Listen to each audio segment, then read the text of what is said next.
안녕하세요. 기도학교에 오신 여러분을 진심으로 환영합니다.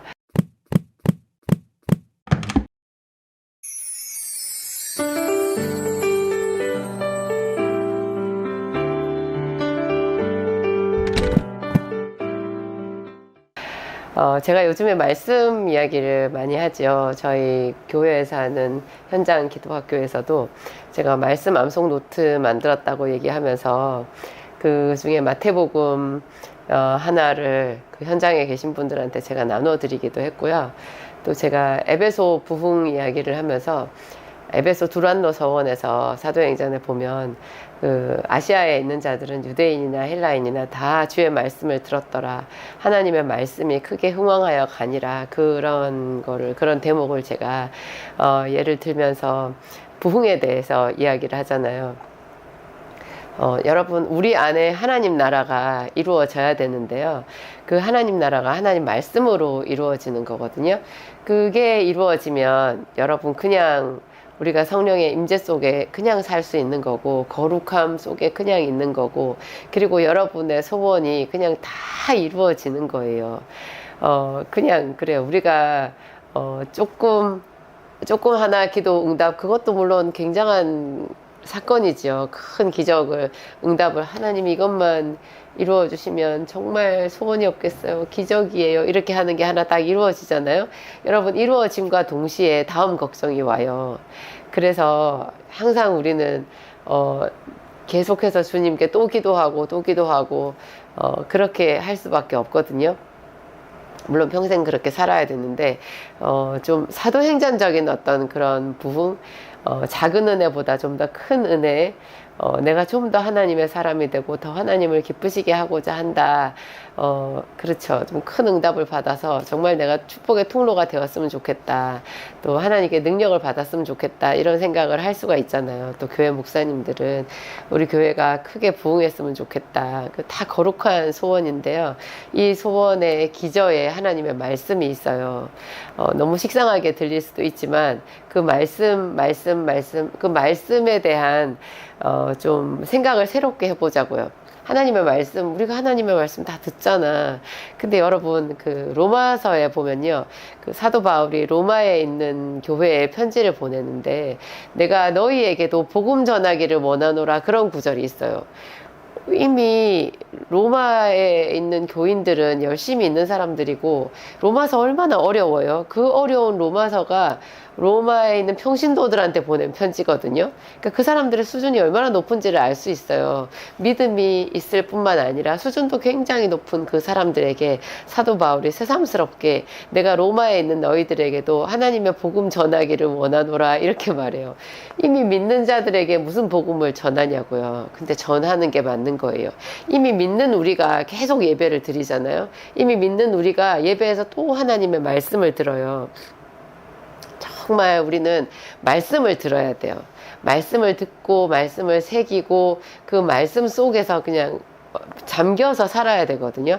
이 말씀이 우리 안에 들어오잖아요. 계속 들어오면 우리 안에 있었던 이 세상이 밀려나가요.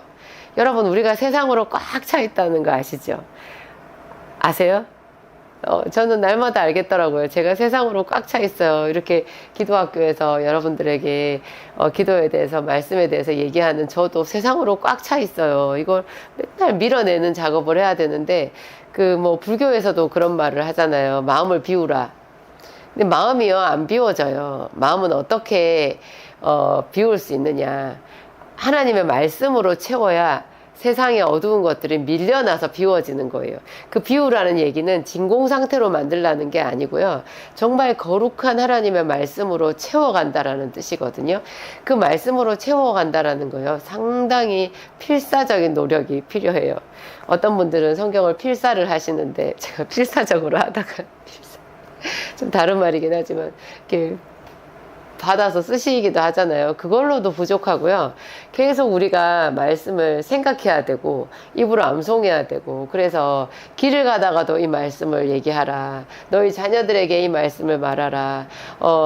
때를 얻든지 못 얻든지 복음을 전하라. 그런 말씀 있잖아요. 그게 그 정도로 우리가 하나님의 말씀을 많이 채워야 된다는 건데, 제가 성경에 좀 구약 성경부터 신약 성경까지 쭉 한번 그런 관점으로 꿰어봤더니요. 구약에 최초로 보이는 데가 신명기더라고요.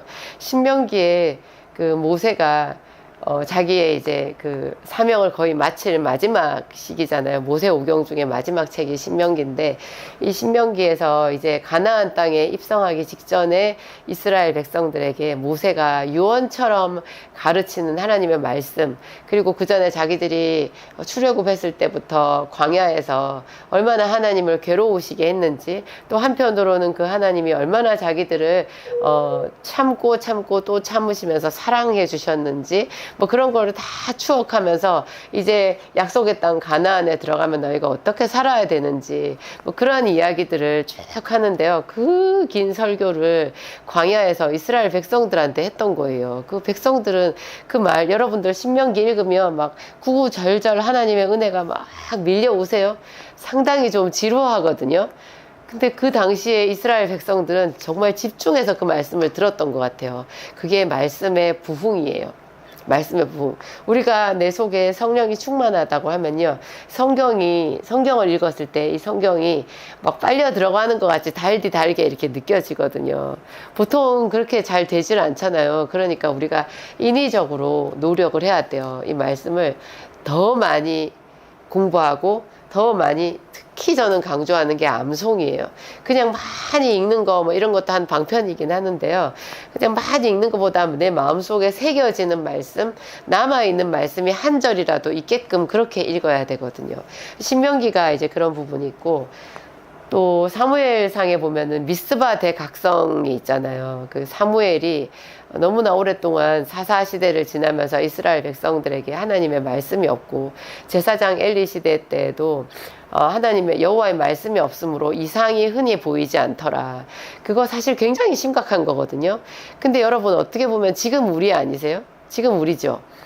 하나님의 이상이 흔히 보여요? 본래 그건 흔하지 않은 거 아닌가 싶은데 흔해야 맞는 거예요. 그러니까 흔하지 않다 그러면 우리에게 하나님의 말씀이 지금도 홍수 같지만 희귀하다. 예전에 제가 한 30년 전에 하영조 목사님 살아계셨을 때 하신 그분의 설교 말씀 중에 지금도 기억나는 한마디가 있는데요. 홍수가 났을 때 제일 먹을 물이 없대요. 그러네. 그랬어요. 홍수가 났는데 사람들이 물에 잠기고 막 그 침수 피해가 나고 이랬을 때 사실 제일 먹을 물이 없거든요. 맑은 물이 없어요. 그러니까 우리에게는 이런 생수가 필요한 거예요. 우리는 요새 생수 하면은 자꾸 슈퍼에서, 마트에서 파는 그냥 그 생수라는 이름이 적혀 있는 그런 물을 생각하는데요. 그것 때문에 이 성경에 나오는 생수의 이해도가 떨어지는 것 같아요. 하나님이 말씀하신 생수는요, 죽은 자도 먹으면 살아나는 그런 물이에요. 그냥 낙심했던 자들이 그 물 한 모금만 마셔도 번쩍 일어나게 되는 정말로 그런 생수거든요. 요즘에 있는 물은 그냥 그 물이지 이름이 생수지 생수 아니잖아요. 근데 하여튼 예수를 믿으면 이런 생수의 강물이 우리 속에서 막 흐른대잖아요. 나를 믿는 자는 성경의 이름과 같이 그 배에서 생수의 강물이 흘러나리라. 저는 생수의 강물이 뭔가 좋은 건 것 같은데 좋다는 느낌이 확 와닿지를 않네. 제가 그렇게 많이 생각했었거든요. 그게 우리가 그런 생수 같은 하나님의 말씀을 잘 경험을 해보지 못해서 그런 건데요. 진짜로 성령이 임하면 세상에 그 사도행전에도 그렇고, 제가 아까 말씀드린 신명기 그 지루한 모세의 말을요, 이스라엘 백성들이 달게 들었을 거라는 거 아니겠어요. 이제 자기들이 젖과 꿀이 흐르는 가나안 땅을 목전에 두었으니까 또 그런 것도 있었겠지만 성령께서 강력히 역사하셨던 거죠. 미스바에서 사무엘이 이스라엘 백성들에게 하나님의 말씀을 가르쳐서 그들의 영혼이 깨어난 사건이 있었고요. 또 이스라엘이 포로기 때 있잖아요. 포로기에 이제 바벨론의 포로로 끌려갔다가 이제 다시 예루살렘으로 사람들이 포로 귀환을 하잖아요. 돌아오잖아요.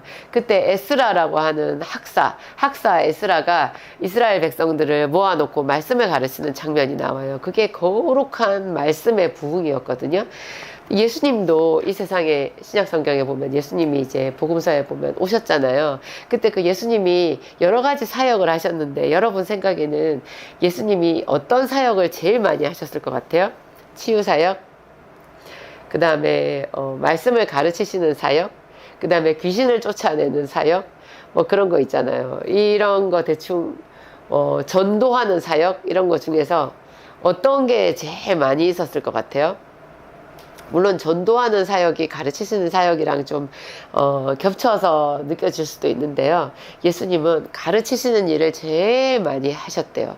모든 신학자들이 다 입을 모아서 하는 말이 예수님의 사역을 잘 보면 전부 가르치시는 일이었다라는 거예요. 예수님은 병든 자를 치료하시기 위해서 오신 게 아니었어요. 정말로 병이 든 것은 우리 속에 하나님의 말씀이 없기 때문에 생긴 거거든요. 그래서 예수님은 항상 말씀을 가르치는데 최선을 다하신 거죠. 예루살렘 교회 이제 마가 다락방에서 강력한 성령의 임재가 나타나서 불의 혀같이 갈라지는 것이 막 사람들에게 임했잖아요. 이렇게 강력한 성령이 임하고 나서도 평상시에 그 이후에 평상시에 사도들이 했던 것은 말씀을 가르치시는 거였다고. 그래서 백성들이 다 예루살렘 교회에 모여가지고 함께 말씀을 배우고 사도들의 가르치는 말씀을 듣고 서로 떡을 떼고 교제하고 기도하고, 그러니까 말씀과 기도와 교제가 있었던 거예요. 늘 그들은 말씀을 듣고 배웠어요. 그러니까 이게 말씀이 있으면요, 내 안에 말씀이 막 계속 들어오잖아요. 여러분 충만한 그런 주일 예배를 드리잖아요. 그러면 모든 성도들이 다 일어나서 뜨겁게 주의 이름을 부르더라고요. 참 신기해요. 말씀이 우리 안에 임하면요, 그 말씀이 우리 안에 들어와가지고 무슨 화학 작용을 이렇게 생화학 반응이 일어나가지고 사람들에게 어떤 그 기도의 열정을 불러일으켜요. 그래서 말씀이 없이 기도만 하게 되면 이거는 배가 산으로 가는 것 같이 이상한 데로 가는 것 같아요. 그래서 잠언서에 보면 사람들이 귀를 돌려서 율법의 말씀을 듣지 않으면 그의 기도도 가증하니라, 이런 말이 있어요. 그러니까 기도가 산으로 가버린 거예요. 하나님이 듣지 않는 좀 이상한 넋두리가 돼버리는 거죠.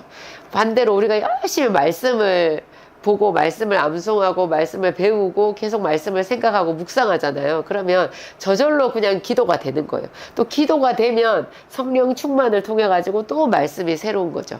그래서 영과 진리, 성령과 말씀은 항상 두 날개처럼 같이 가는 거고 수레의 두 바퀴처럼 같이 가는 건 거예요. 우리가 말씀을 많이 배워야 된다. 그래서 그 결국이 이제 제가 아까 말씀드렸던 사도행전의 에베소 교회까지 가는 거예요. 에베소에서 사도 바울이 처음에 12사람쯤에게 안수를 해가지고 그들에게 성령이 임했거든요. 성령이 임했으면 다 된 거 아니야 싶은데요. 그때부터 사도 바울이 크게 힘을 내가지고 말씀을 가르치기 시작해요. 성령을 받는 것은 잠깐인데요. 그 받은 성령을 유지하고 더 폭발시키는 것은 지속적으로 말씀을 가르치는 거였어요. 그래서 처음에는 회당에서 말씀을 가르치다가 이렇게 한 달 동안인가 석 달 동안인가 그렇게 말씀을 가르치다가 거기서 이제 저항하는 세력이 생기잖아요. 유대인들이 들고 일어나니까 사도 바울이 두란노 서원이라는 곳으로 장소를 옮겨서 거기서는 날마다 말씀을 가르쳤는데요. 그 말씀이 사람들에게, 세상에 날마다 말씀을 가르친다고 날마다 누가 들으러 와요? 그게 또 신기하지 않으세요? 사람들이 마치 자석에 철가루가 붙는 것처럼 그 사도 바울이 전하는 말씀, 게다가 사도 바울은 거기서 일을 하면서 했던 것 같아요. 왜냐하면 사도 바울이 쓰던 손수건, 앞치마 그런 얘기가 나오거든요. 그 손수건은 일할 때 땀 닦으려고 쓰는 거고, 특히 앞치마는 그렇잖아요. 일할 때 쓰는 거잖아요. 사도 바울이 장막 만드는 일, 가죽 기술자였다고 하거든요. 사도 바울이 낮에는 가죽을 만드는, 그런 가죽으로 장막 만드는 자기 손의 일을 하면서 저녁마다 두란노 성원에서 가서 말씀을 가르쳤던 것 같아요. 그래서 이렇게 했는데 사도 바울에게도 그 불이 끌어올랐지만 그 말씀을 듣는 사람들이 온 아시아의 거의 모든 사람들이 세상에 밀물처럼 밀려와서 에베소에서 말씀을 들었다고 해요. 그렇게 하나님의 말씀이 힘을 얻어 흥망하여 가니라 이랬더니 에베소에서 그 어떤 사도행전적인 그 부흥 때보다도 기적이 많이 나타났어요. 강력한 기적이 나타났어요. 사람들의 마음속에서 부흥이 일어나가지고 그 마술하는 사람들이 알아서, 누가 시켰겠어요? 자기 안에서 그 마술하는 사람들까지 다 와서 하나님의 말씀을 들은 거예요. 그러니까 자기들이 그 마술하는 책, 그 얼마나 비싼 책을 쓰레기처럼 가져다가 다 태워버린 거죠. 사람들은 대한민국을 위해서 기도해야 된다 하는데요. 사실은 교회를 위한 기도가 먼저 앞서고요. 교회를 위한 기도다 하면 교회 안에 하나님의 말씀이 충만해지도록 기도해야 되는 거예요. 그리고 그 말씀은 어떻게 충만해지냐? 성도들이 다 하나님의 말씀을 더 많이 읽고 더 많이 암송해야 돼요. 어린아이부터 중년, 청년, 중년, 장년들, 어르신들, 목사님들까지도, 목사님들 신학하셔서 말씀 많이 아는 것 같아도요. 저도 얼마나 말씀 많이 배우고 암송한 것 같아도 이거 매일 먹는 밥처럼 새로 외워야 되는 거거든요. 이거를 계속 또 암송하고 또 묵상하고 이렇게 하다 보면 이것이 에베소의 거룩한 부흥의 징조가 되는 건 것 같아요. 저는 정말 그런 생각이 들어요. 잠언서에 보면 아주 멋진 말씀이 있어요.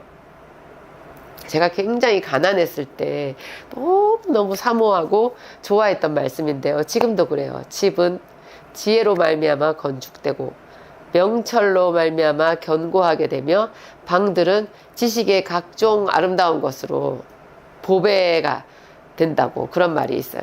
지식으로 각종 귀한 보배로 채우게 된다. 각 방들이. 우리의 인생을 말하는 거고, 우리의 가정을 말하는 거고, 우리의 교회를 말하는 거고, 심지어 우리의 나라를 말하는 건데요. 이게 지혜로 건축이 된다는 거예요. 그 지혜가 하나님의 말씀이거든요. 지혜. 그 다음에 명철이 뭐예요? 하나님을 알아가는 거잖아요. 하나님을 알아가는 것, 그런 지식, 이런 것들이 우리 삶 속에 꽉 차야 되는 거예요.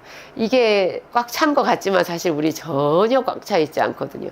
그러니까 성경을 읽었을 때 이게 심드렁하고, 예배를 드리면서도 계속 졸음이 오고, 그 예배에 큰 감격이 없고 그런 거잖아요. 이게 하여튼 하나님의 말씀이 놀라운 것 같아요. 맨 처음에 아담과 하와가 범죄했던 첫 단추가 하나님의 말씀을 버린 거였거든요.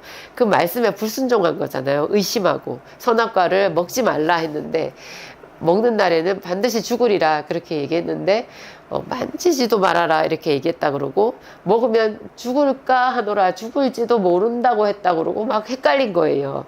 그러다가 완전히 불순종으로 돌아섰잖아요. 그걸 따서 먹어버리고 지만 먹은 게 아니라 남편에게도 주고, 둘 다 먹고 나서 그 탓을 하나님께로 돌렸잖아요. 이러니까 완전히 이제 끝까지 가버린 거죠.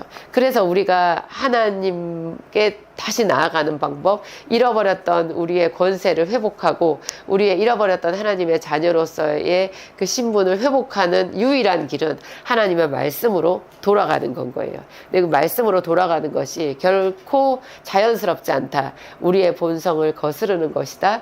우리가 하나님의 말씀을 부지런히 암송해야 된다. 배우고 또 듣고 마음판에 새기고 수시로 계속 우리 입으로 되뇌어야 된다. 그런 이야기가 되는 거예요. 그래서 저는 시편을 하나씩 통째로 외우는 걸 참 좋아하거든요. 여러분들도 많이 외우시죠? 시편 1편, 시편 19편, 시편 20편, 시편 23편, 이런 거 있잖아요. 시편 90편, 91편, 이런 거는 시편 103편의 일부분도 그렇고, 우리가 암송해야 돼. 123편, 127편, 시편에만 해도 통째로 암송해야 되는 부분들이 굉장히 많아요. 시편 100편, 50편의 어떤 부분도 그렇고, 시편 34편도 얼마나 좋아요. 이런 것들 있잖아요. 하여튼 이게 시편은 암송하고 외우기만 해도 그 자체가 기도가 되니까 말씀과 기도가 하나로 되는 부분이 사실 또 시편이거든요. 시편도 그렇고 또 신약 성경의 예수님 말씀도 그렇고, 하여튼 제가 한 가을 9월쯤 되면은 암송 노트가 나올 것 같긴 하는데요. 그거 여러분들 많이 활용해 주시고 정말 부지런히 몇천 구절 정도 여러분 머릿속에 넣어둔다 생각해 보세요. 이거를 많이 넣어두는 경쟁 어떤 페스티벌 아니에요. 무슨 콘테스트 이런 거라도 좀 열어야 될 것 같은 생각이 들어요. 이게 왜냐면 말씀 한 구절이 정말 1억이라는 돈의 돈에 빗대기는 좀 그렇지만 저는 오히려 1억이 더 작다는 생각이 들어요. 이 하나님의 말씀이 한 구절이 얼마나 소중한지. 우리에게 생명이잖아요. 여러분 모든 사람들에게 이런 말씀의 은혜가 있었으면 좋겠어요. 저희 교회를 제가 개방했다라고 말씀드렸는데요. 여러분 자주 오세요. 한 번도 안 오신 분들 와보시고 금요 성령 집회, 그리고 주일 1, 2부 예배, 오후에 또 기도학교, 현장 기도학교가 있어요. 수요 예배 때 오시는 분들도 있는데, 뭐 그럴 수도 있죠. 자주 오실 수 있는 분들은 하여튼 이 현장 예배를 사모해 보세요. 이 현장성이 갖는 그 독특한 기름 부으심, 그것은 체험해 본 사람들만 알 수 있어요. 여러분들 덕분에 저희 교회도 이렇게 오시는 분들이 같이 기도해서 더 시너지 효과가 발생해가지고 저희 교회에도 상당히 큰 유익이 되고 있거든요. 전혀 미안해하지 마시고 여러분 한번 와서 같이 예배하고 같이 기도해봐요. 그래서 돌아가셔서 여러분 자리에서 더 크게 또 쓰임 받으시는 분들 되셔도 좋고요. 그게 또 지금 이 시대에 저희 교회에 주신 하나님의 사명이라는 생각이 듭니다. 기도하겠습니다. 하나님 아버지 감사합니다. 우리에게 은혜를 주셔서 감사합니다. 하나님 우리를 내어버려 두지 아니하시고 우리에게 말씀을 주셔서 감사합니다. 살아계신 하나님의 말씀을 우리가 이 성경으로 볼 수 있다는 것 얼마나 큰 은혜인지요. 하나님 얼마든지 사모하는 대로 하나님의 말씀을 들을 수 있는 그런 시대에 우리가 살고 있습니다. 그렇지만 홍수 때 마실 물이 없는 것처럼 이렇게 하나님의 말씀이 많아도 우리 속에는 더 큰 갈급함이 있고 하나님 슬픔과 좌절과 또 외로움과 고통 속에서 있는 분들도 많이 있습니다. 성령 하나님 임하시옵소서.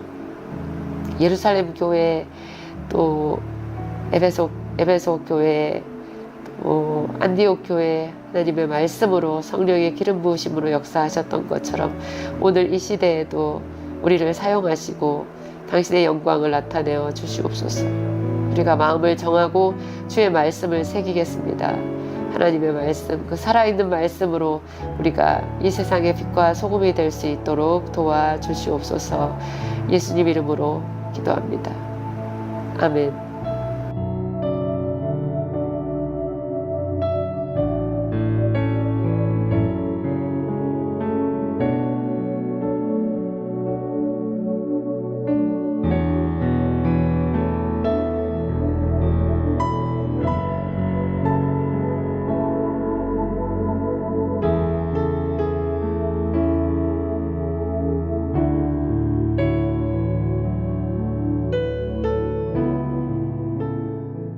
안녕하세요. 기도학교에 오신 여러분을 진심으로 환영합니다. 제가 성경을 이렇게 보다 보면 어떤 하나의 관점이 생길 때가 있는데요. 그 관점을 가지고 성경 여기저기가 이렇게 막 꿰어질 때가 있어요. 그러면 참 이것은 하나님께 속한 책이구나.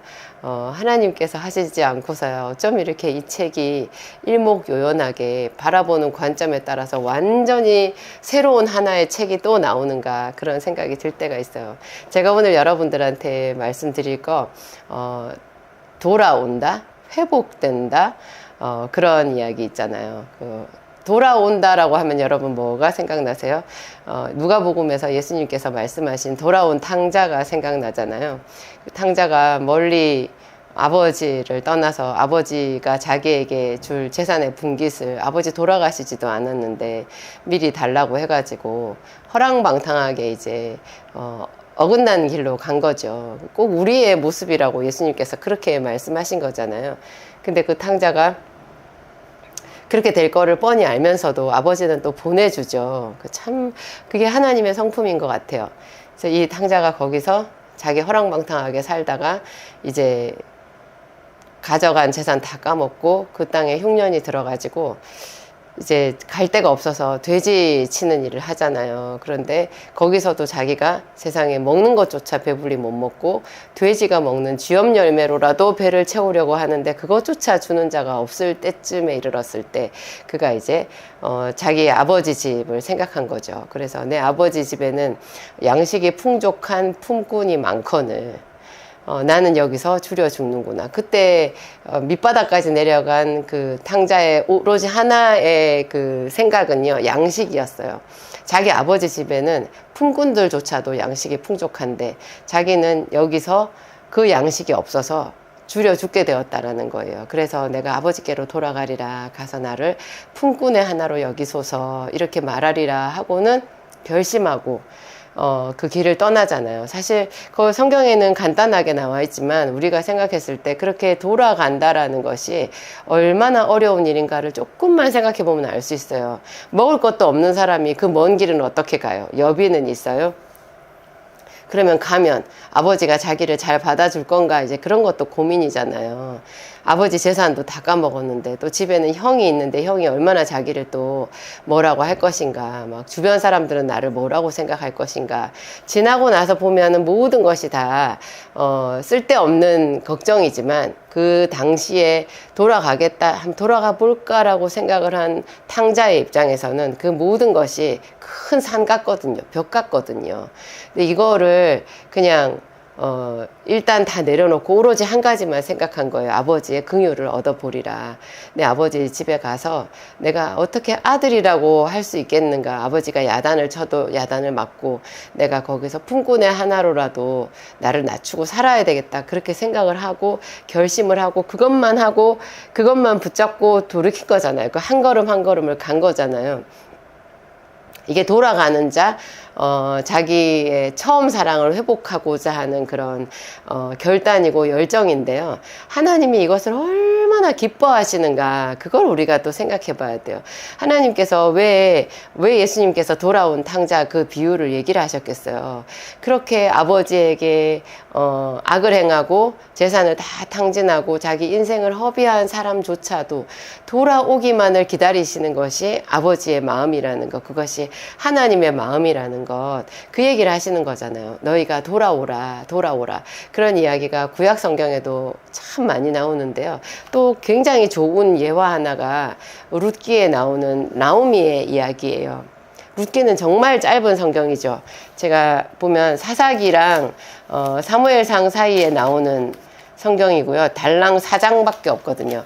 근데 그렇지만 이 짧은 이 성경 룻기가 주는 그 깊이 있는 여러 가지 묵상할 내용들 있잖아요. 그 깊은 하나님의 교훈의 말씀들은 이게 우리가 평생 동안 보고 또 봐도 보는 각도에 따라서 또 완전히 새로운 이야기들이 감춰져 있어요.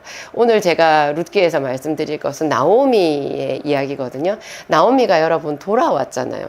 나오미가 본래 베들레헴 사람이었는데 자기 남편 엘리멜렉과 두 아들이 있었잖아요. 이 두 아들과 함께 말론과 기럯이라는 아들이죠. 이 두 아들과 함께 베들레헴에 흉년이 왔을 때 모압 땅으로 떠났어요. 그 당시로 생각해 보면 굉장히 엘리멜렉은 소식에 좀 기민했던 사람 같아요. 요즘에는 TV, 뉴스, 유튜브, 인터넷 이런 거 접속하면 전 세계의 뉴스가 다 오지만 이 당시에는 그런 게 없잖아요. 이게 얼마나 옛날 이야기예요. 그런데 모압 땅에 양식이 있다라는 이야기를 엘리멜렉은 접한 거예요. 그리고 그걸 접하고 자기는 아주 기동성 있게 결단을 내린 거죠. 우리가 양식 있는 곳으로 가자. 근데 때로는 이런 기동성 있는 이런 결단이 오히려 사망의 길일 수가 있거든요. 성경 잠언서에도 보면 어떤 길은 사람의 보기에 바르나 필경은 사망의 길이니라. 우리가 볼 때 그것만 하면은 그냥 이거 대박일 것 같고 그냥 바로 성공할 것 같고 너무너무 좋아 보이는데 그 막상 손대가지고 그게 완전히 나락으로 떨어지는 그런 일들이 왕왕 있잖아요. 이게 이제 성경을 보다 보면은 아브라함 때도 그렇고 이삭 때도 그렇고 야곱 때도 그렇고 계속 이 가나안 땅에는 정기적으로 기근이 왔거든요. 이 기근의 때에 여기를 벗어난다라고 하는 것은 나락의 길인 것 같아요. 근데 엘리멜렉은 그런 조상들의 교훈을 알지 못하고 자기 아내 나오미와 두 아들을 데리고 모압 땅으로 갔거든요. 모압은 고원지대예요. 거기는 굉장히 푸른 그 들 초장에 있는 곳이고요. 과일이 잘 되는 곳이 곳이래요. 굉장히 거기는 모압 땅은 그러니까 가축을 많이 잘 기를 수 있고 또 과일 같은 것이 많은 그런 비옥한 땅이었는데요. 거기 가서 모든 게 다 좋았는데 하나님의 은혜의 그 장막을 떠난 이 엘리멜렉의 가족들에게는 비운이 찾아왔죠. 이유는 안 나오지만 하여튼 성경에는 룻기 1장 1절부터 3절까지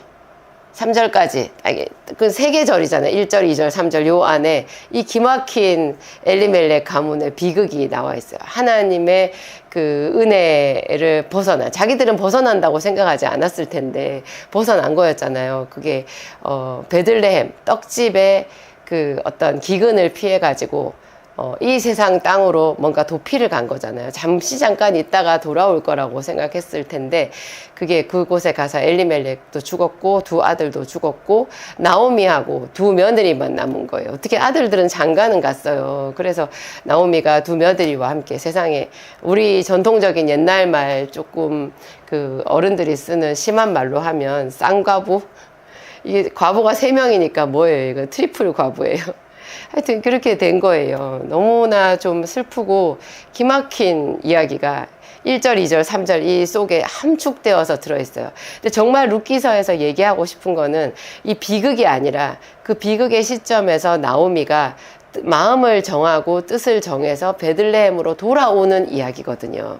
돌아오는 이야기예요. 이게 정확하게 보면 신약 성경에 누가복음에 있는 탕자의 이야기랑 딱 맥락이 똑같은 거예요. 그런데 보면 그 나오미가 이제 그 두 며느리와 함께 모압 땅에서 베들레헴에 양식이 있다. 하나님이 백성들을 권고하사 그들에게 양식을 주셨다 함을 듣고 그 길을 나섰을 때 성경에는 그 글자로는 그런 말이 없는데요. 우리가 이 성경을 깊이 읽다 보면 알 수 있어요. 돌아온 탕자가 아버지에게로 돌아가야 되겠다 결심한 순간 하나님께서 기뻐하시고 또 그 아버지가 아직 상거가 먼데 그 아들을 알아보고 쫓아가서 그 아들을 껴안는 것처럼 돌아오는 이 나오미에게 벌써 하나님의 눈이 가 있는 거예요. 성경이 그런 관점에서 이 나오미와 룻을 따라가면서 베들레헴까지 왔고 베들레헴에서 그들이 어떻게 살고 있는가를 기록하고 있다라는 것을 우리가 알 수 있어요. 하나님이 나오미를 정말 기뻐하신 거죠. 나오미가 한 것은요, 여기서 뭐 자기가 옛날에 왜 내가 베들레헴을 떠났던가, 내가 모압 땅에서 어떤 나쁜 일을 했나, 뭐 구구절절 생각하면서 막 사무치는 회개를 한 이야기는 없어요. 그런 이야기 없어요. 그냥 나오미는 자기의 부끄러움을 인정하고 그냥 자기 고향 하나님의 은혜가 있는 그곳으로 돌아가겠다라고만 그 단순한 생각만 하고 돌이킨 거거든요. 돌이킬 때 제가 아까 말씀드린 대로 어려움은 있잖아요. 내가 그 험악한 길을 어떻게 갈 것인가. 제가 성지순례를 가서 굉장히 놀랐었거든요. 그 가이드가 우리를 그 모압 평지에서 그러니까 베들레헴으로 가는 그 길에 그 노정에 버스를 세워놓고 우리를 이렇게 보여주는데요. 제가 거기서 그냥 막 눈물이 났어요. 나 성경에서는 간단하게 그냥 이렇게 읽었는데 내가 그 길에 서 보니까 나오미의 눈물, 룻의 눈물, 그들의 용기, 그 연약한 여자들의 하여튼 그 가냘픈 그 신앙이 있잖아요. 그냥 사무치게 느껴지더라고요. 그리고 그 아무 말씀 없이 그들과 동행하셨던 하나님의 걸음이 느껴지는 거예요. 여러분 그 길이요. 우리나라에서 제일 험준하다는 저기 무슨 대관령, 미시령 그런 데 있잖아요. 제가 언제 여름에 요즘에 지금 비가 많이 오고 있는데 언제 한 10수년 전에 굉장히 비가 많이 올 때 제가 여름 휴가가 그때 겹쳐가지고 어린 애들 데리고 10수년 더 됐네요. 거의 20년 전쯤 됐었나? 그때 하여튼 아이들을 데리고 그 휴가는 휴가니까 그냥 강원도로 떠난 적이 있었거든요. 그래서 내내 휴가 내내 비 오고 바닷가에 들어가지도 못하고 그러다가 이제 맥없이 돌아올 때 그 미시령인가 이쪽으로 돌아왔는데요. 정말 우리가 얼마나 놀랬는지 몰라요. 아슬아슬한 절벽이더라고요. 근데 그 길마다 비가 와가지고 이게 도로가 무너지고 막 돌들이 이렇게 쓸려 내려와가지고 그런데 그때 우리가 차를 운전할 때도 계속 비가 왔거든요.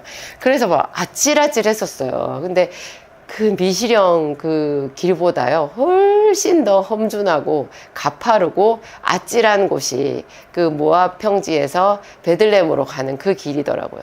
옛날에는 치안도 안 좋았잖아요. 그 길을 그 아무 힘없는 두 여자가 가난하고 늙고 하여튼 힘들었던 그 여자가 나오미가 자기의 며느리 룻을 데리고 그 걸어간 거잖아요. 여호와 하나님께로 돌아간 거잖아요. 하여튼 그래요. 하나님은 그렇게 돌아오는 것을 기쁘게 보시는데, 제가 이거를 그 성경에서 잠언서에서 찾아보았을 때 인자와 진리예요. 인자와 진리로 말미암아 죄악이 속하게 되고 여호와를 경외함으로 말미암아 악에서 떠나게 되느니라, 이 구절이 있는데, 제가 이 구절을 가지고 지금 저희 여름 수련회 때에서도 십자가 복음 그 제목으로 말씀을 전할 때 이걸로 했었고, 또 지난주에 저희 교회 기도학교에서도 이 인자와 진리에 대해서 말씀을 드렸는데요. 인자와 진리, 인자는 사랑이고 진리는 말씀이잖아요. 하나님을 사랑하고 하나님의 말씀을 붙잡고 또 여호와를 경외함, 그 하나님을 높이고 내 인생에 이렇게 굴곡진 일들이 많고 실패가 많고 내가 수치와 좌절을 당했다 하더라도 이 모든 길에서 나를 지켜보신 하나님은 선하시다라는 것 있잖아요. 내 죄로 말미암아 이렇게 되었을 뿐이지 나는 나를 불쌍히 여기시는 하나님께로 돌아가리라 하는 그 마음인 거예요. 그래서 모압 땅에서 베들레헴으로 돌아오는 게 하루 만에 뭐 이틀 만에 올 수 있는 길은 아니었을 거거든요. 그 제법 긴 시간 동안 그 길을 느릿느릿 천천히 꾸역꾸역 그 길을 걸어가면서 계속해서 나오미가 하나님을 생각했을 거고, 자기의 수치를 그냥 가리려고 생각하지 않고 그렇게 그냥 사람들 앞에 자기가 부끄러워도 그거를 마다하지 않고 돌아온 거잖아요. 그래서 베들레헴으로 왔을 때 사람들이 막 반가워하면서 이는 나오미가 아니냐 그랬을 때 따뜻하게 그를 맞아 주었을 때, 나오미가 나를 나오미라고 부르지 마라, 내 인생이 마라다, 내가 남편도 잃고 나갈 때는 풍족하게 나갔는데 이제 이렇게 돌아왔으니 여호와께서 나를 치시는 것이 아니냐, 그런 말을 하거든요. 이게 어떤 그 자괴감에 막 자기를 이렇게 처박는 그런 뭐 하여튼 그런 말이 아니라요. 제가 봤을 때는 이게 그 탕자의 낮은 마음이라는 생각이 들더라고요. 정말 하나님은 크시고 자기는 그 완전하신 하나님 앞에 죄인이라는 것을 그냥 사람들 앞에서 숨기지 않고 그냥 겸손하게 말을 하고 인정하고 있는 거죠. 이렇게 사람들에게도 은혜를 구하고 하나님께도 은혜를 구하는 그런 낮은 마음인 거예요. 근데 이 나오미가 또 그렇다고 해서 이 베들레헴으로 돌아와 가지고요 그냥 우울증에 빠져서 방구석에 처박혀 있고 이런 사람은 또 전혀 아닌 게 굉장히 은혜라는 거예요.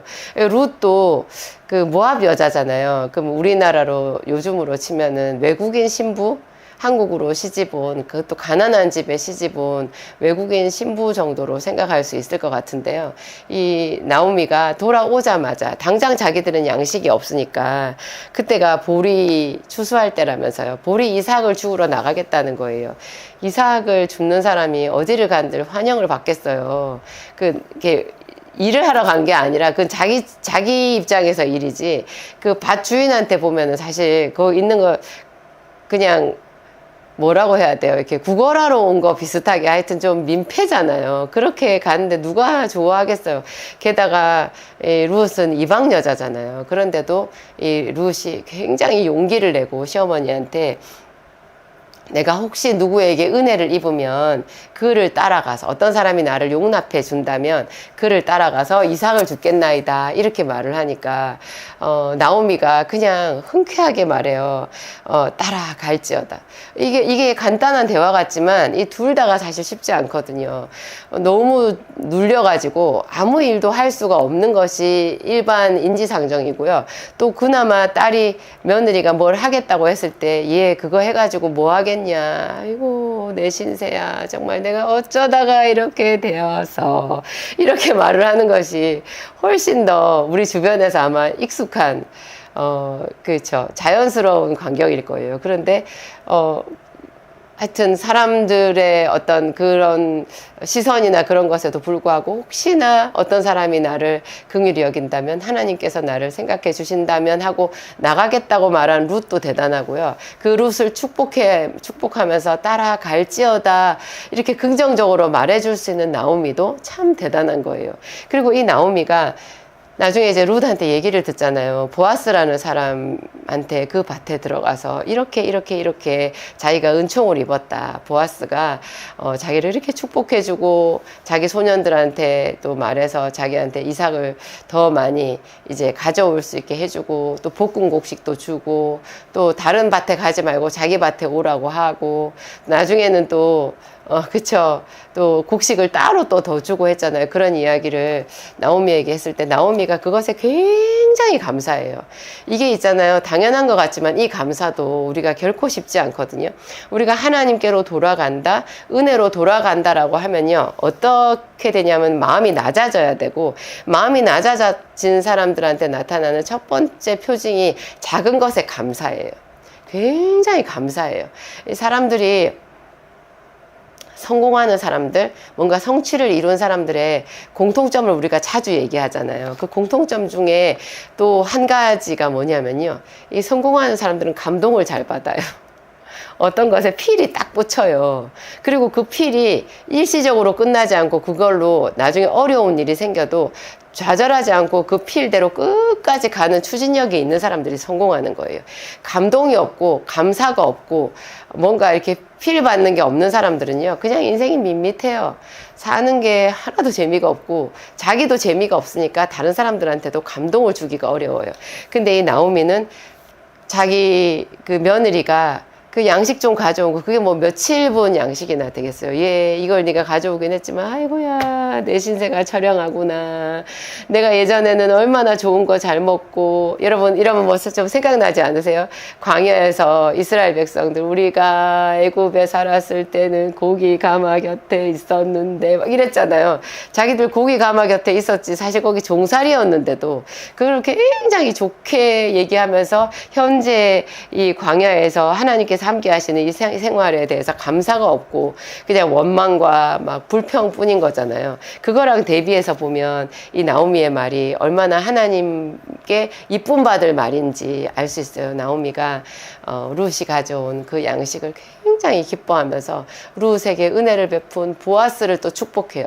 그가 산자와 죽은 자에게 은혜 베풀기를 그치지 않는구나 이렇게 얘기하면서 그 보아스가 사실은 우리 친족 중에서 우리 기업을 물을 자에 해당이 된다. 근데 사실은 나중에 보면 보아스보다 더 가까운 친족이 있잖아요. 그러니까 더 가까운 친족이 또 뭘 어떻게 하겠다라고 하면 또 일이 꼬여버리는 거거든요. 그래서 사실은 그 나오미가 생각한 어떤 이 성경의 결말까지 좋은 이 룻기의 결말까지 가려면은 여러 가지 장애물이 있어요. 그 그냥 상상에 불과한 것일 수도 있거든요.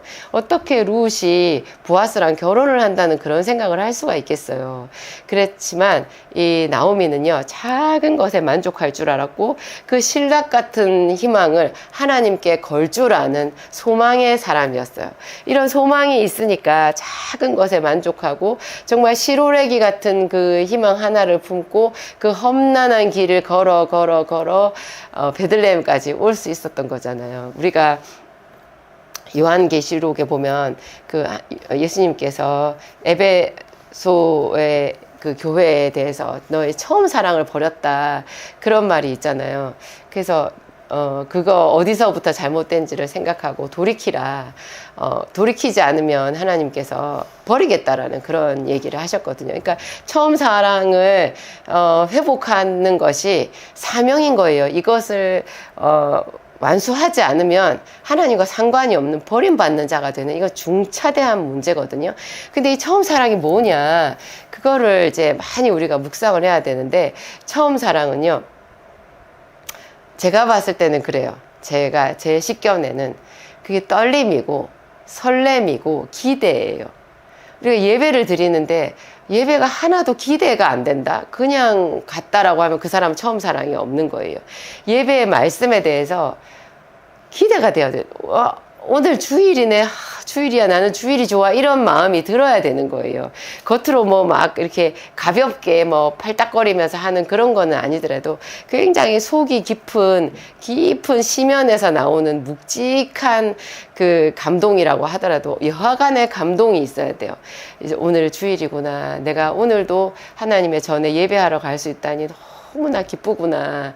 내가 오늘만큼은 어떤 다른 근심이나 염려나 이런 것들도 다 버리고 오로지 하나님께만 예배하리라. 그 예배하는 기쁨은 온전히 내 것이 되리라. 이런 마음을 가지고 교회로 출발하는 사람, 그런 마음을 가지고 아침에 옷을 차려입고 화장을 하는 사람, 뭐 조금이라도 좀 어떤 사람들은 주일날 예배 나오면서 슬리퍼 끌고 나오기도 하고요.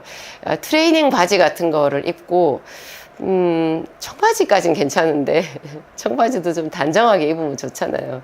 옷을 조금 갖춰서 입어야 되는 것 같아요. 자기 나름대로 뭐 양복을 다 입고 오라는 얘기는 아니지만 좀 단정하게 뭔가 정성을 다한 그런 옷차림, 그런 머리 매무새를 하고 와야 되는데 그냥 뭐 집에서 뒹굴 때 앞에 슈퍼 갈 때 잠잘 때 입는 것 같이 생긴 그런 옷을 입고 오시는 분들은 내가 저런 분들이 설렘이 있을까? 설렘이 있다고 하더라도 그거는 배움의 문제인 것 같아요. 하여튼 하나님께는 갖추고 나오는 게 필요하고 그 갖춘다라는 게 결국 뭐예요? 하나님께 내 정성이 있는 거고 기대가 있는 거고 그 기대 때문에 설렘이 있는 거잖아요. 이 기대와 설렘과 이런 정성 이런 것이 전부 그 뿌리가 어디에 있느냐?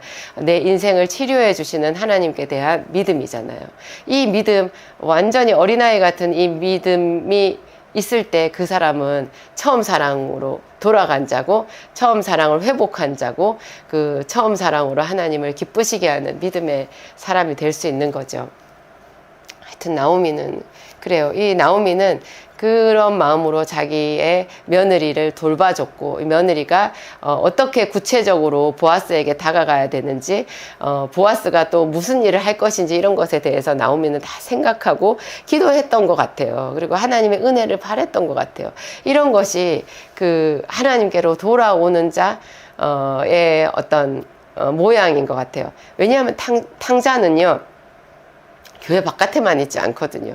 예수님의 그 누가복음 비유에도 보면 탕자가 집에 한 사람 더 있었잖아요. 그게 큰아들이잖아요. 큰아들은 집 안에 있는 탕자였어요. 그거를 또 그 탕자 이야기에 집어넣어 놓은 것이 정말 이게 백미거든요. 이게 하나님께서 하시지 않았다면 정말 할 수 없는 그런 정말 시면의 이야기인 것 같아요. 굉장히 깊이 있는 그런 이야기인데 이 아들이 늘 아버지와 함께 있었지만 집을 나간 자기 동생에 대해서 긍휼함이 하나도 없고 그 동생이 돌아온 것보다 그 동생이 잃어버린 재산이 더 아깝고 더 괘씸하고 그 아버지 그런 동생을 봐주는 아버지가 밉고 삐져가지고 지는 바깥에서 들어오지도 않잖아요.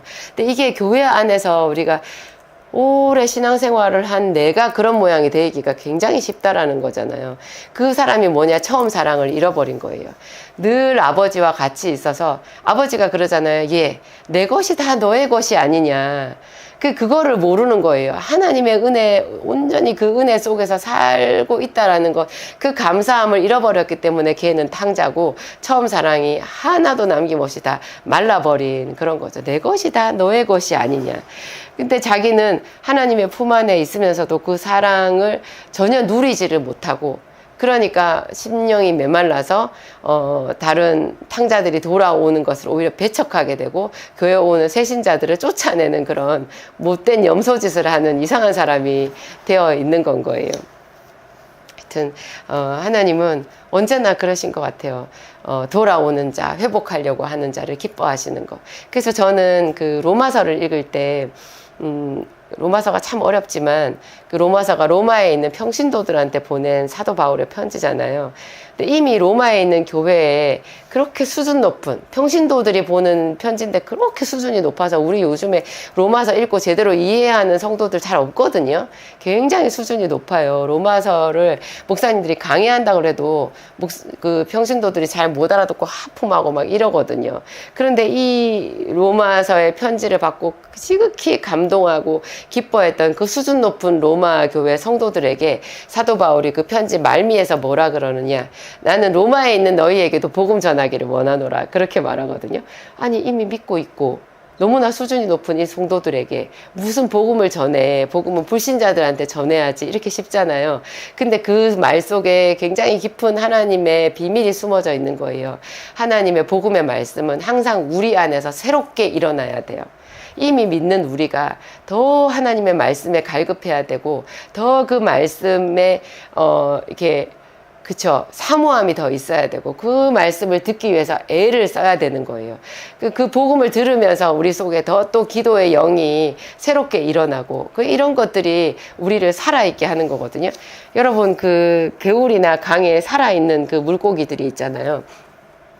요즘처럼 이렇게 비가 내리면 그 물고기들이 어떻게 하는지 아세요? 그 샘물 맞는다 그래요. 비가 내리면 그 비가 단지 하늘에서 내리는 물이 아니래네요. 그게 온 대지를 살아있게 하는 거예요. 그래서 집안에 있는 화초들도 가끔 비를 맞춰주라고 하잖아요. 주인이 이렇게 물뿌리개로 뿌려주는 물이랑 하늘에서 내려오는 비는 좀 다르다고 해요. 그 물 속에 있는 물고기들이 하늘에서 내리는 그 비의 새물 맛을 아는 거예요. 그래서 비가 내리면 막 물고기들이 새물을 맞아서 상류로 쫙 거슬러 올라가고 막 그 물 속에서 물고기들이 춤을 추거든요. 그 살아있는 물고기잖아요. 우리가 그 하나님의 새 말씀, 이 하나님의 말씀은 언제나 새 말씀이에요. 이게 20년 읽어도 또 새로운 말씀이거든요. 이 말씀이 성령의 기름 부으심으로 우리에게 임할 때 우리 영혼이 살아나서 샘물 맞는 물고기처럼 쫙 올라가는 거예요. 그 물 타고 올라가는 거예요. 이게 사도 바울이 말했던 로마에 있는 너희에게도 복음 전하기를 원하노라.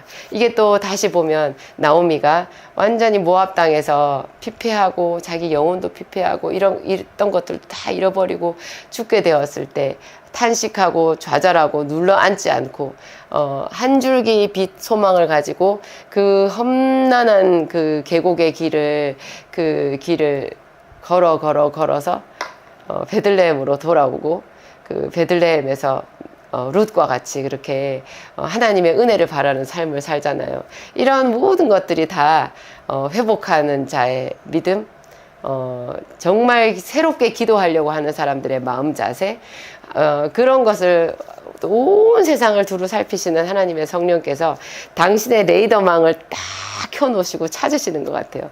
그래서 여호와는 온 세상을 두루 감찰하사, 여호와의 영은 온 세상을 두루 감찰하사 전심으로 자기에게 향하는 자들을 위하여 은혜를 베푸시나니, 그런 구절이 있잖아요. 그래서 그 하나님의 영이 나오미를 찾아냈고 룻을 찾아냈고 탕자를 찾아냈고 오늘날 우리에게도 처음 사랑을 회복하고자 하는 마음, 다시 더 뜨겁게 기도하고자 하는 마음, 이쯤이면 됐지 뭐 이런 마음 아니고 더 하나님의 말씀을 많이 알고 더 깊이 그분의 은혜를 새물 맞듯이 사모하는 그런 사람들에게 찾아오시는 건 것 같아요. 우리가 기도학교에서 배우는 기도도 언제나 그런 기도거든요. 여러분 좀 감동이 되시나요? 제가 오늘 여러분들한테 말씀을 전하면서 제 마음이 새로워지는 것 같아요. 기도하겠습니다. 하나님 감사합니다. 우리에게 날마다 새날을 주시는 하나님, 주는 영화로우십니다. 아버지, 하나님은 하늘에 계시고 우리는 땅에 있어도 우리를 버려두지 아니하시고 고아와 같이 버려두지 아니하시고 날마다 우리 마음을 새롭게 하시며 날마다 새로운 날을 맞아 또 새 마음으로 하루를 살아가게 하시는 좋으신 하나님이십니다.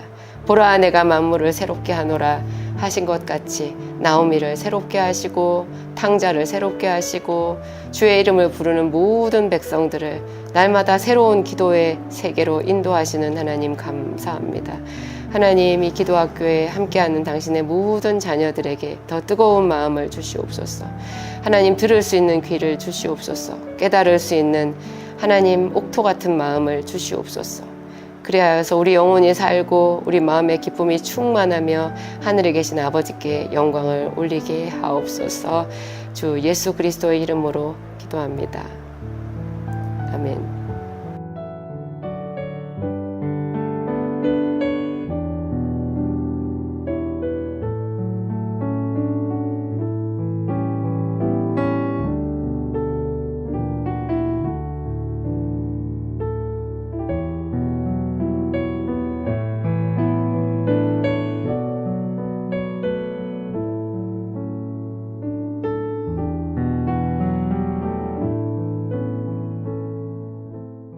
안녕하세요. 기도학교에 오신 여러분을 오늘도 환영합니다. 제가 오늘 준비한 말씀이요. 아주 간단한 잠언서 19장 24절 말씀인데요. 제가 이 말씀을 굉장히 오랫동안 묵상했었고, 제 기도학교에서도 몇 번 언급한 적은 있어요. 이걸 가지고 또 성경 여기저기 있는 그 말씀들을 쭉 꿰니까요. 참 대단한 말씀이더라고요, 이게. 게으른 자는 그 손을 그릇에 넣고도 입으로 올리기를 괴로워하느니라. 게으른 자는 그 손을 그릇에 넣고도 입으로 올리기를 괴로워하느니라. 얼마나 많이 제가 이 말씀을 되뇌어 보았을까요? 그릇에다가 자기 손을 넣고 그거를 입으로 가져오기를 괴로워할 정도로 게으른 자의 습성이 그렇다는 거예요. 뭘 안 하려고 한다라는 거죠. 여기서 이제 주목해서 볼 말이 저는 그릇인 것 같아요. 그릇. 이게 어떻게 가능하냐. 이 게으른 자가 지금 배가 고프다라는 뜻이거든요. 배가 불러서 그런 게 아니라. 근데 배가 고프고 자기 입이 지금 음식을 요구하는데도, 자기 필요가 있는데도 그 그릇에 음식, 자기가 좋아하는 음식인 거예요. 이런 모든 게 다 여기 깔려 있어요. 배가 부르겠지. 그거 아니에요. 싫어하는 음식이겠지. 그거 아니에요. 그거 아니고, 지금 자기가 배도 고프고 또 그 그릇에 놓인 음식이 자기가 좋아하는 음식이라는 다 그런 전제 하에서 그럴지라도 그거를 자기 입으로 가져오는 것을 괴로워한다라는 그런 말인 거예요. 약간의 과장법이라고 볼 수도 있는데요. 이거를 우리 실생활에 적용을 해보면 어쩌면 그렇게 이 말씀이 꼭 맞는 말씀인가, 제가 그 생각을 했어요. 여기서 그릇이 이제 제가 아까 중요한 말이라고 했는데 게으른 자가 왜 그릇에 손을 넣고도 올리기를 괴로워하느냐, 그것이 그릇인지를 모르는 거예요. 그릇에 자기가 좋아하는 음식이 담겨 있다라는 생각을, 그래서 자기가 좋아하는 음식을 넣기만 하면 된다라는 그 인식 자체가 없는 거죠. 그릇에 대한 인식이 없다라는 생각이 들었어요. 그러니까 게으른 자는 밖에 사자가 있다고 말한다고도 하거든요. 밖에 사자가 있다. 그래서 이렇게 문이 돌저기를 따라 도는 것 같이 침상 위를 그우느니라. 침상 위에만 머물러 있고 일어날 생각을 하지 않느니라. 너는 잠자기를 좋아하지 말라. 내가 빈궁하게 될까 두려우니라. 뭐 그런 게으른 자에 대한 말씀들이 성경에 참 많은데, 여러분은 이 게으른 자라는 요 성품에서 우리가 얼마나 상관이 없다는 생각이 드세요? 제가 이거를 읽었을 때, 성경을 읽었을 때 이 게으른 성품이라는 거는 제가 묵상을 해볼수록 모든 사람들에게 다 적용이 된다라는 생각이 드는 거예요. 좀 더 많이 적용되고 좀 적게 적용되고의 차이지 모든 사람에게 적용되는데요. 제가 주로 이 말씀에 대한 구체적인 예를 베드로가 갈릴리 바다에서 예수님을 만나가지고 예수님께서 깊은 데로 가서 그물을 내려 고기를 잡으라 말했던 장면이 있잖아요. 그 장면이랑 연관을 지어요. 그때 베드로는 밤새도록 그물을 내렸지만 고기를 잡지 못한 피곤한 상태였고, 또 예수님의 제자가 되기 전이에요. 이 장면을 기점으로 해가지고 거기서 이제 예수님 말씀에 순종해서 깊은 데로 가서 그물을 내렸더니 정말 많은 고기를 잡았고, 그 많은 고기 앞에서 베드로가 예수님의 하나님 되심, 예수님의 정말 그 특별한 능력을 깨달아 알게 돼가지고 그분의 거룩함까지 인식하게 돼서 예수님 발 앞에 무릎을 꿇고 주여 나를 떠나소서 나는 죄인입니다. 이렇게 고백했잖아요. 그래서 그 시점에 예수님께서 두려워 말라. 이제 내가 너로 사람을 낚는 어부가 되게 하리라. 너는 나를 따라오너라. 이렇게 말씀하셨잖아요. 그 시로부터 이제 베드로가 예수님의 제자가 되어서 새로운 삶을 시작하게 된 거였거든요.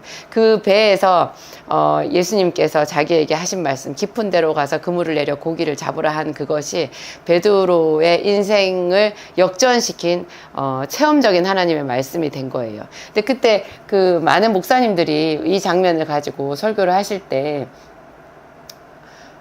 거의 모든 목사님들이 다 똑같이 말씀을 하세요. 이게 베드로가 말씀에 의지해서 그물을 내린 거에 대단한 믿음이라고 그렇게 말씀하시고, 그리고 다 그렇게 인정하면서 듣잖아요. 근데 그 말씀을 여기 게으른 자는 그 손을 그릇에 넣고도 입으로 올리기를 괴로워하느니라랑 딱 접목시키면요, 굉장히 더 깊이 있게 이 말씀이 와닿아요. 베드로한테 그날 예수님께서 갈릴리 바다를 그릇이 되게 해주신 거거든요. 베드로는 그 말씀에 의지해서 나가서 깊은 데로 가가지고 아무데나 그물을 내리면 그냥 그 그물이 찢어지도록 많은 고기가 잡히도록 그렇게 예수님의 능력의 소나기 안에 있었던 거예요. 그래서 그것은 그냥 그릇인 거죠. 나가기만 하면 되는데 우리는 다 알잖아요.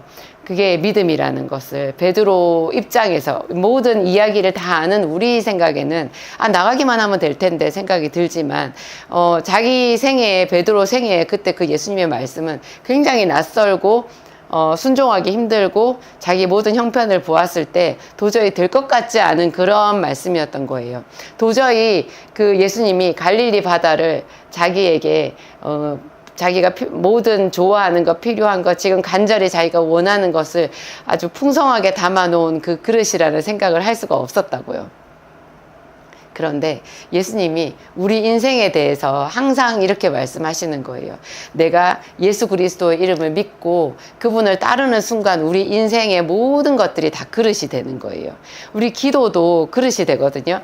구하라, 찾으라, 두드리라 하셨잖아요. 너희가 내 이름으로 무엇을 구하든지 내가 시행하리니 이는 아버지로 하여금 아들로 말미암아 영광을 얻으시게 하려 함이라.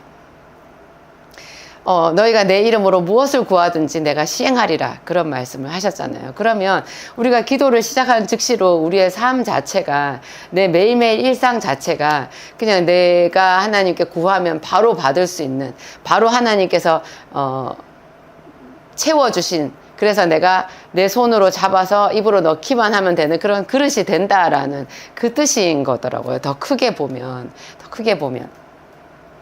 그러니까 심지어는 그 사도 바울이 실라와 함께 빌립보에 갔는데, 빌립보에 가서 선교하러 갔더니 거기 분명히 하나님이 가서 마게도냐 사람을 도우라 해가지고 순종해서 에게의 바다를 건너서 간 첫성이었잖아요.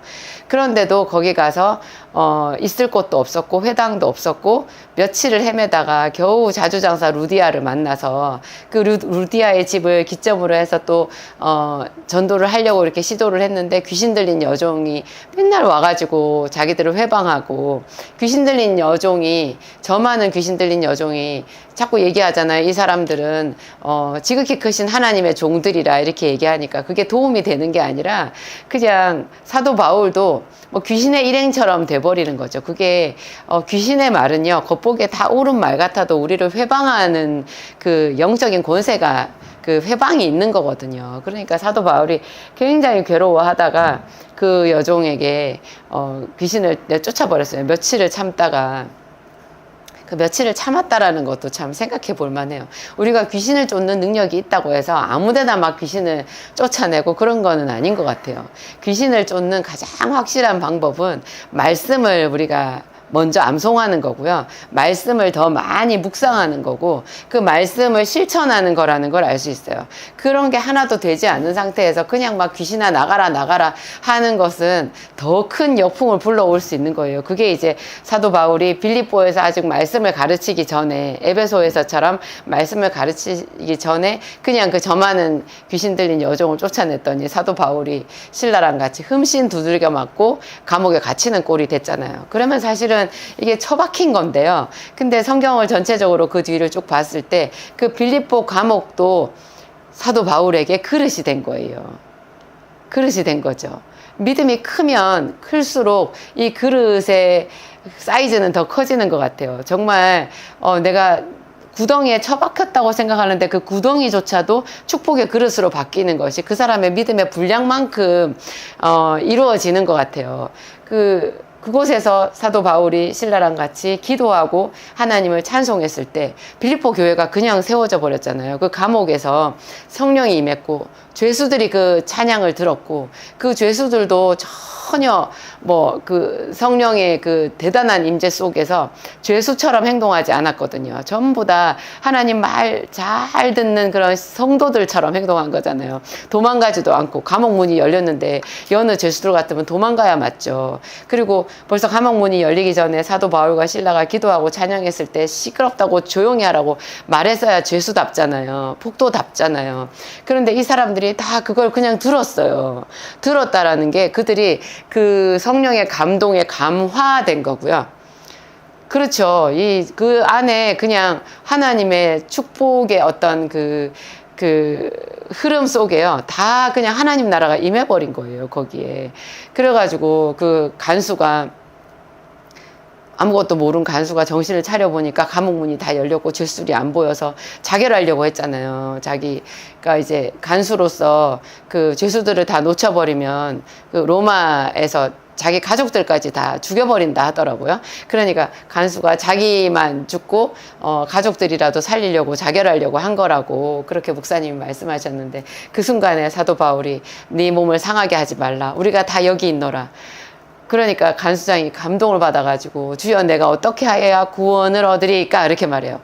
굉장히 좀 비약 같지 않아요? 갑자기 거기서 구원이 왜 나와요? 근데 그 전체가 그냥 성령의 감동에 완전히 빽빽하게 이렇게 차 있었던 것 같아요. 그러니까 그 간수가 사람이 할 수 없는 말을 하는 거예요. 내가 어떻게 하여야 구원을 얻으리까? 어떻게 그런 말을 할 수가 있어요. 이게 성령의 깨닫게 하심이 그 모든 사람에게 죄수들에게까지 다 임했던 거죠. 이게 그릇이 된 거예요. 우리가 우리 일상을 생각해 봤을 때 있죠.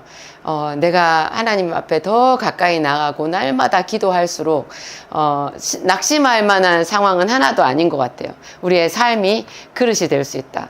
그래서 또 그런 관점에서 우리가 구약성경 창세기에 나오는 요셉을 봐도 요셉이 사실 구덩이에 형들에 의해서 구덩이에 처박혔고 그 다음에 애굽 보디발의 집에 시위대장 보디발의 집에 종으로 팔렸잖아요. 근데 그가 그곳에서 하나님을 바랬을 때 근데 그게 게으른 자는 바랄 수 없다라는 거예요. 여기서 게으른 자는 너무 그 현실에 그냥 눌러 앉아서 떠내려가 버리는 사람을 말하는 거예요. 어떤 창조적인 생각을 하지 못하는 사람, 믿음의 고백을 하지 못하는 사람, 이런 사람들이 다 게으르다라는 거죠. 그러니까는 우리가 도저히 감옥이나 구덩이나 어떤 평범한 우리 일상 속에서 그냥 자연스럽게는 주의 이름을 부르지 못하는데 그곳에서 내가 주의 이름을 부른다 하면은 그것이 부지런한 자가 된다라는 그런 뜻인 것 같아요. 제가 봤을 때. 그러니까 이 부지런하다라는 것이 성경에 나오는 부지런함, 근면함 이런 것은요. 굉장히 적극적인 거고 창조적인 거고 열정적인 거고 믿음이 있는 행동인 거예요. 이 게으른 자는 하나님의 믿음의 말씀을 자기 삶에 적용할 만큼의 에너지가 없는 사람, 그냥 온도계 같은 사람, 온도계 같은 사람이 있고 온도 조절 장치 같은 사람이 있대요. 온도계는 뭐냐면 그냥 자기가 주변이 좋으면은 그냥 자기는 좋고 자기 주변에 좀 어려운 일이 생기면 도저히 거기서 헤어나올 생각을 하지 못할 정도로 그냥 그 환경에 묻혀버리는 거죠. 근데 사람이 온도계 같다라고 하면요, 저는 그런 생각이 들었어요. 그 온도가 높을 때는 마음이 더 높아지고 온도가 내려갈 때는 실제로 내려간 것보다 더 얼어붙어 버리는 게 사람의 그 온도계 습성인 것 같아요. 온도계 같은 사람. 그러니까 온도계도 고장난 온도계가 되는 거죠. 좀 잘 되면 너무 마음이 높아져서 교만해져 가지고 막 그 사치 부리고 그쵸. 자기 믿음의 분량을 넘어서서 막 살다가 그게 조금 어려워지면 얼마나 낙심하는지 땅 파고 들어가는 거잖아요. 그런 사람들이 있는가 하면 온도 조절계 같은 사람이 있다는 거예요. 온도가 높을 때도 적당히 자기를 눌러서 한결같이 자기 삶을 살아갈 수 있는 사람. 예를 들면 베드로와 요한이 오순절 마가의 다락방에서 성령이 임하고 난 뒤에 굉장한 성령의 능력을 힘입었잖아요. 그래서 베드로가 한 번 설교했을 때 3,000명이 넘는 사람들이 회개했고 단번에 예루살렘 교회가 세워졌는데도 이 베드로와 요한은요, 딱 기도 시간에 늘 자기가 하던 그 기도 시간에 일정하게 성전에 나가서 기도를 하던 사람이었어요. 사람이 너무 붕 뜨잖아요. 그러면은 뭐 그냥 흥분해가지고 자기가 하나님께 받은 은혜 자랑하러 다니느라고 기도 시간이고 말씀 묵상할 시간이고 그냥 다 없어져 버리거든요. 이렇게 높아졌을 때 자기 마음을 딱 낮춰서 한결같이 그 경건의 시간, 하나님 앞에 간절하게 기도하는 그 시간은 떼놓는 거잖아요. 이런 게 이제 그 높아졌을 때 끌어내려서 자기 중심을 잃지 않게 만드는 그런 거고요. 이런 것들도 전부 게으른 성품과 반대되는 적극적인 창조적인 성품이라는 거죠. 게으른 사람들은 하여튼 성경에서 말하는 게으름은 좀 특별한 의미가 있는 것 같아요. 그래서 요셉은 시위대장 보디발의 집에 팔렸는데 거기서 어떻게 하나님의 선하심을 생각할 수 있고 하나님이 자기에게 아버지의 집에서 있었을 때 그 두 편의 꿈을 꿨잖아요. 해와 달과 11별이 자기에게 절하는 꿈, 그 다음에 형들의 곡식단이 자기의 곡식단을 다 둘러싸서 절하는 그런 꿈이 있었잖아요. 자기가 모든 형제들, 엄마 아버지에게도 이렇게 높임을 받을 정도로 존귀한 자가 된다라는 그런 뜻의 꿈이었는데 그 꿈이 다 무슨 소용이냐, 내가 이렇게 처박혔으니 하나님은 어떻게 나에게 이럴 수 있냐, 이렇게 말하는 것이 인지상정인데 이 요셉의 마음속에는 이 창조적인 열정이 있었던 것 같아요. 내가 지금 이런 상황에 있지만 내가 할 수 있는 최선을 다하면 하나님께서 나를 도와주시리라, 그렇게 생각을 했던 것 같아요. 그리고 그곳에서 주의 이름을 부를 만큼의 그 부지런함과 열정이 있었던 거죠. 그러면 그 정말 진짜 그릇이 아니라 정말 똥구덩이에 처박힌 거잖아요. 이렇게 똥구덩이에, 사망의 웅덩이에 처박힌 건데도 하나님께서 그 모든 것을 바꾸어 주셔가지고 가장 많은 사람들에게 회자되고 수천 년이 지난 지금까지 그 요셉의 믿음을 칭찬하는 그런 좋은 사례가 된 거잖아요. 이게 요셉에게 그 구덩이가 축복의 그릇이 되어버린 거예요. 하나님은 우리를 이 세상에 태어나게 하실 때요, 어떤 사람은 부잣집에 또 모든 것이 다 갖춰져 있는 집에 태어나게 하시지만 뭐 저도 굉장히 가난한 도시 빈민의 집에서 태어났고 우리 엄마 아버지는 매일매일 싸우는 분이었고 그리고 이사를 진짜 막 수십 번은 다닌 것 같아요. 제가 전학도 초등학교 전학만 6번을 다녔는데 통학한 거를 합치면 정말 이사는 한 20번 정도는 다녔던 것 같거든요. 그렇게 안정감이 없었는데 어떤 사람은 좋은 집에, 어떤 사람은 또 저보다 더한 집에 태어나기도 했을 거예요. 아예 가족이 뿔뿔이 흩어지고 버림받고 막 이런 게 있는데, 그렇지만 그 상황 속에서 살아계신 하나님, 선하신 하나님을 바라보고 찾아낼 수 있는 그런 용기와 창의성이 있는 사람들, 부지런한 사람들은 자기 인생을 복된 곳으로 만들 수 있다라는 거죠. 그래서 게으른 자는 그 손을 그릇에 넣고도, 하나님은 하나님의 시각에서는 그런 것 같아요. 네가 지금 아무리 힘들어도 걱정하지 마라. 나에게는 지금 네가 있는 그 곳을 축복의 통로로 만들 수 있는 모든 능력이 있단다 얘야. 네가 거기서도 내 이름을 한번 불러보렴. 힘을 내보렴. 내 이름을 불러보렴. 게으르게 앉아서 좌절하고 낙심하고 누워있고 눈을 감고 자고 죽기를 바라고 그러지 말아라. 꿈을 꿔라. 그게 부지런함이다. 그게 믿음이다. 이렇게 얘기하시는 것 같아요. 제가 굉장히 어려웠던 시절에 제가 약사 면허를 취득을 한 상태였지만 요즘에 약사만 돼도 사람들이 그렇게 부러워하더라고요. 근데 저는 약사가 되고 나서도 많이 힘들었었어요. 저희 때는 약사 인건비도 굉장히 낮았고, 제가 아기 하나 낳아서 그 아기 하나 키우면서 하기에도 제 약사 월급이 적어가지고 남편이 막노동도 다니고 막 이랬었거든요. 저희 때는 그랬어요.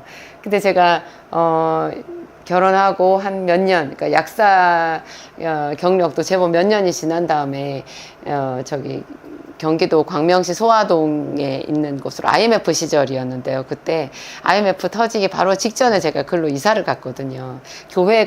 남편 교회가 거기 있어가지고 제가 교회 옆으로 간다고 집보다 약국을 먼저 옮겼는데 거기가 저한테는 수렁이었어요. 그래서 제가 매일매일 가난과 싸웠고 그 약국 월세 40만 원을 못 내가지고 보증금을 거의 다 까먹는 그런 아주 비참한 신세가 되어 있었거든요. 매일매일 제가 그때 남편이 섬기는 교회 가서 기도하고 또 약국에서도 조제실에서 제가 방석 깔아놓고 기도하고 그랬었어요. 고래고래 소리 지르면서 방언으로 기도하고 그랬을 때였는데 그 무렵에 제가 섬기던 그 남편이 전도사로 있는 그 교회에 굉장히 그 모든 그 300명이 넘는 성인 성도들한테도 다 칭찬받는 청년이 한 사람이 있었는데 그 사람이 저랑 나이가 동갑인 남자 청년이었거든요. 근데 그분이 굉장히 똑똑했고 카이스트 박사 과정에 있었어요. 결혼 아직 안 한 사람이었는데 그 청년부에 있는 모든 자매들이 다 그 청년에게 선망의 눈길을 보내고 하여튼 그랬어요. 저는 이미 결혼했고 그때 두 아이의 엄마였지만 참 그 청년이 부럽더라고요. 저는 아줌마이기 때문에 그 동갑인 청년이랑 이야기하는데도 굉장히 오히려 더 자연스럽고 편안하고 그 청년이 믿음이 있어서 제가 그분이랑 이야기하는 것도 좋아하고 그랬는데요. 어느 날 제가 저희 현실이잖아요. 저는 매일매일 그 가난한 약국에서 손님을 기다리면서 탄식하면서 그 어린아이들 둘을 집에 떼놓고 왔는데 하루 종일 돈도 못 벌고 그 약국에서 정말 하여튼 그런 비참한 시기였잖아요. 그때 제가 약국에서 기도하면서 한 번은 하나님께 푸념을 했었어요. 하나님 왜 그 청년은 뭐든지 그렇게 잘하고요. 잘 되고요. 제가 그때 당시에 생각해 봤을 때 고등학교 때까지 대학 입시할 때 고등학교 때까지 공부도 제가 그 청년보다 훨씬 더 잘했더라고요. 훨씬 더 잘하고 그 이후에도 제가 더 열심히 기도하고 저는 제 삶을 하나님께 드렸고 가난한 전도사 사모로 있지만 내가 불평하지 않고 이렇게 열심히 사는데 왜 저는 점점 더 이렇게 밑으로 처박히는 것 같고 저 청년은 저렇게 모든 사람들에게 칭찬받고 편안하고 좋을까요? 그런 제가 푸념을 하나님께 말씀을 드렸었어요. 그랬더니 참 선하신 하나님께서 지금까지도 제가 묵상하는 한마디 말씀을 해주셨거든요. 특별 계시의 음성으로 저한테 말씀하셨는데 당시에는 참 아팠어요. 그 말이. 그는 의인의 자손이다. 이렇게 얘기하셨어요. 그는 의인의 자손이다. 그분 엄마 아버지가 그 교회 장로님이었고 권사님이었는데 또 그냥 장로 권사가 아니고요. 특히 그 아버지 장로님이 굉장히 칭찬받는 분이었고요. 나중에 하나님이 얘기하셨어요. 저한테 그 장로님을 하나님이 되게 기뻐하신다고 기뻐하는 장로라고 그렇게 얘기를 하셨거든요. 뭐 장로라고 다 의인이라고 생각하진 않아요. 또 장로님이 뭐 나쁜 분이 많다 그런 뜻은 아니지만 하여튼 그래요. 그 장로님이 특별히 하나님이 더 사랑하시는 분이라고 얘기를 하셨어요. 그래서 제가 굉장히 마음이 아팠어요. 알코올 중독으로 정말 가난하게 비참하게 그렇게 살다가 그냥 장례식도 없이 치르지 못하고 돌아가신 제 아버지가 생각이 났거든요. 저희 아버지는 예수 믿는 사람을 제일 싫어했고 목사 제일 싫어했고 전라도 사람 제일 싫어하는 그런 좀 이상한 편견이 많으신 분이었어요. 그래도 제 아버지이기 때문에 저는 지금도 아버지를 생각하면 눈물이 앞을 가리고 항상 그 아버지에 대한 미안한 마음과 그 애증의 마음은 항상 있거든요. 근데 하여튼 그 아버지가 생각이 났어요. 제가 저희 아버지를 부인할 수 없잖아요. 저는 그런 아버지거든요. 그런 아버지의 딸인 저와 그 훌륭한 믿음의 그 계열에 있는 하나님께서 인정하시는 그런 장로님을 아버지로 둔 그 차이가 있다라고 나한테 얘기를 하신 거잖아요. 그래서 그러면 그 말이 무슨 뜻이에요? 어쩔 수 없다는 뜻 아니에요? 당연하다는 뜻 아니에요. 그랬을 때 내가 이렇게 사는 거 내가 그냥 받아들여야 되는 거구나. 어떻게 했어요? 그냥 제가 받아들였어요. 하나님 모르시니까. 거기서 제가 뭐 항변할 수 없잖아요. 근데 제가 그 순간에 하나님께 기가 막힌 말을 했어요. 제가 참 말을 잘한 것 같아요. 제가 생각해도 내가 다시 말하라고 해도 그런 말을 할 수 있을까? 그 말 자체가 벌써 성령님의 감동 은혜가 아니었을까?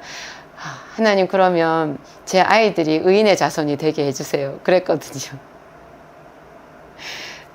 그냥 제가 이 한 몸 하나님께 희생하겠습니다. 그 뜻이잖아요. 저는 제 평생에 저는 빛을 못 봐도 되는데요. 그러면 제 아이들이 이 다음에 그 청년처럼 혹은 그 이상으로 그렇게 하나님 앞에 축복을 받는 인생들이 되기를 원합니다.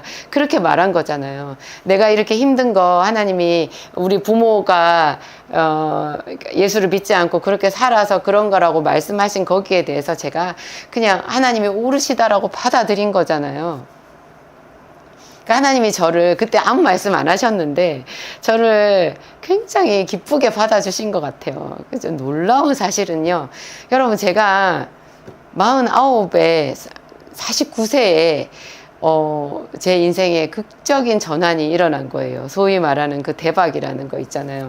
제가 책을 냈고 그 다음에 약사 유튜브를 시작했잖아요. 진약사 톡을 20년 동안 성실하게 약국하면서 제 나름의 연구하고 자료를 모으고 했던 거를 이제 사람들에게 도움을 주기 위해서 그냥 무료 정보를 제공한다는 마음으로 유튜브를 시작했는데 그게 한 4, 5개월 지나면서부터 급부상을 해가지고요. 저희 약국에 정말 엄청나게 많은 분들이 찾아왔고 그 사람들 덕분에 제가 생기산이라고 하는 저희 약을 또 찾아낸 거잖아요. 만들었잖아요. 그 약이 또 얼마나 많은 사람들을 치료하고 제가 그 하나님께 쓰임받는 그런 기쁨을 맛보고 있어요. 그러니까 제가 49세에 지금 제가 50대 중반인데 그게 지금 벌써 한 6, 7년 전 얘기잖아요. 그러니까 그 기간 정도를 생각해 봤을 때 하나님께서 내 아이가 의인의 자손이 되게 해주세요. 이렇게 말씀드렸던 저희 삶부터 치료해 주신 거예요. 그래서 내 인생이 다 가기 전에 저희 인생을 독수리 같이 날개치며 올라가는 새로운 청춘으로 만들어 주신 거죠. 저는 뭐 나이 한 40대 후반 50만 돼도 이미 너무 나이가 많다라고 생각했는데 지금 제가 이 나이를 먹어보니까 지금이 제 인생의 전성기고요. 제가 무엇이든지 하나님 저에게 말씀만 하시면 제가 해보겠습니다라는 그런 뜨거운 마음이 지금 제가 몸이 아픈데도 불구하고 제 속에서 항상 이렇게 솟구쳐 올라오거든요. 제가 3년 전에 암 수술을 받았고 항암을 했잖아요. 죽음의 터널을 통과했는데 이렇게 축복받은 나에게 왜 이런 일이 생겼을까 그렇게 말할 수도 있었지만 제가 무슨 말이야 이제야말로 이 죽음의 문턱에서 정말로 내가 하나님을 찬양하는 제대로 된 찬양과 감사를 올려드릴 수 있지 않나.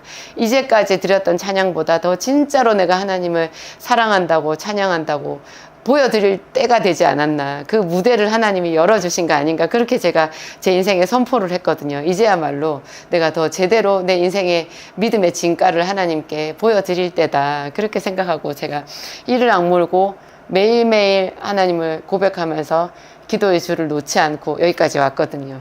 제가 머리가 다 빠지고